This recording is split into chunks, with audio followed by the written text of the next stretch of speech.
Welcome back to AM Northwest. Our next guest wants to help us bake with more knowledge and more grains. Here to share a delicious homemade donut recipe, we welcome the author of her debut cookbook, Bread and Roses, Rose Wilde. Good to have you with us, Rose. So good to be here. Thank Welcome. you. There's so much holiday cheer. Isn't it great? Yeah. I know. Lots and lots of ornaments. Yeah, I love it. Love it. Okay, so let's talk about how you started. You started on a health journey that kind of changed the way you baked, right? Yeah. So I had grown up around a lot of what we call alternative grains, just because my parents had a health restaurant, and then I grew up around. They had a health restaurant. It was called the Good Earth. The Good Earth. Good Earth. Gotcha. After the Pearl S. Buck novel, Yeah. and it was attached to a yoga studio, an apothecary, and a garden. Wow! So they were hippies. Yeah. In the 1970s in Florida. I often say that the garden was my first babysitter because my mom would plop my brother and me in there, and she ran the kitchen and could see us through the window. Right. So yeah, I kind of grew up around this, but often when you grow up around something, you don't really appreciate it immediately. Yeah. And then I had the wonderful opportunity to live all around the world in many different countries. So I saw a lot of different food systems. And when I was in law school, I had a health crisis, and I went to the doctor, and really before reviewing a lot of my specific issues, they were like, you need to cut out sugar, dairy, grain, which just felt like everything. Yeah. And sounds like everything. Yeah, everything fun. And I found that deeply confusing because I didn't eat a lot of those things in this country anyway because I didn't think they tasted very good. Like bread in this country was terrible back in the late 90s. Right. But I had lived in Greece and Tibet and Ecuador and Spain, and I had eaten so many things and never had a problem. Yeah. So I think I was just in a really unique position to like question that being a blanket statement. Right. And it was really at the time when people were freaking out about gluten, but no one could tell me what it was. Right. And having been through rigorous law education, which teaches you to question and define terms, I was like, okay, well, I'm going to step back and find out what is real bread. What is whole foods? And I did have this base of knowledge from my parents, and so I just started baking the foods I knew I could make with the grains I was familiar with that people in this country are less familiar with and becoming more familiar with. And that really started my bakery. I love it. And I just got hooked, and then I gave it away, and then people asked for it. Yeah. So tell me about what you're making today. So today we're making some donut holes, which are the perfect little, pop in your mouth and enjoy. Right. And Hanukkah's coming up, which is all about fried foods and fried donuts. Sure. So this is a perfect recipe to make. But even if it's for Christmas, this is a great little party, little thing to set out when you're having people over. And what's special about them is we're making them with millet flour, which you can see here. Yeah. It's got a nice little golden cast to it. Yeah, so it's going to make your donuts look really yellow and warm and beautiful.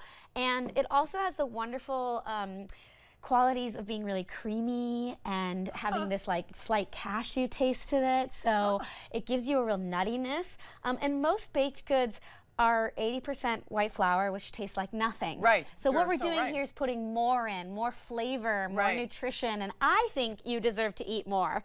And that's what this is all about. And then because the book also focuses on edible flours, we're gonna take this to another level by using, this is some ground up jasmine flowers. So dried jasmine flowers, I sourced from Star West Botanicals, which has amazing edible flowers. I have a whole list in the back of my book where you can find everything that's in the book. So I didn't choose anything that's crazy or wild. It's all available, you just have to ask for it. But if you just smell this, it has like a wonderful chamomile, almost vanilla, slightly herbaceous. And so we're gonna add that to our cane sugar. I want to be described as slightly herbaceous. I'll do it. I'll start spreading the news. Thank you. Yeah, and so that's gonna make our fun little sugar, and this is great for rolling cookies in, throwing into pancakes. Like, you can use these floral sugars in everything to give extra flavor. And then we're just gonna drop our donuts in and give them a little toss just to coat them. I understand that your chocolate chip cookie is like ranked voted the best cookie in LA. Yeah, so there is a chocolate chip cookie. Well, there's 8 chocolate chip cookie recipes in the book because I love a chocolate chip cookie, and they're all different.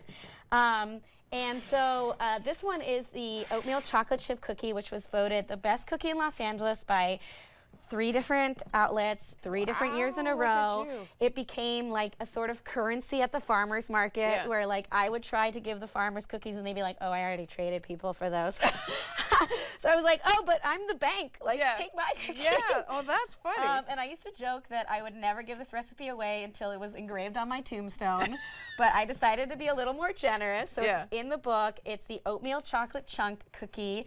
And people have been trying to guess the secret ingredient for over a decade. Wow. And it's whole grain flour. That's what it Wouldn't you is. know? There you go. Yeah, people love think that. it was like a special blend of spices or Yeah. something, but that's the secret, is that grains have such wonderful, unique Sure. flavors, and if you use them, people are going to wonder how you did this. Right. And really, it's all in the grain. Right. I and want there's- people to be able to see this. That looks Yeah. great. And then And- you add honey to it? So this is fermented honey. So you ferment honey by just adding about 10% of water by volume Uh-huh. and letting it sit for a week.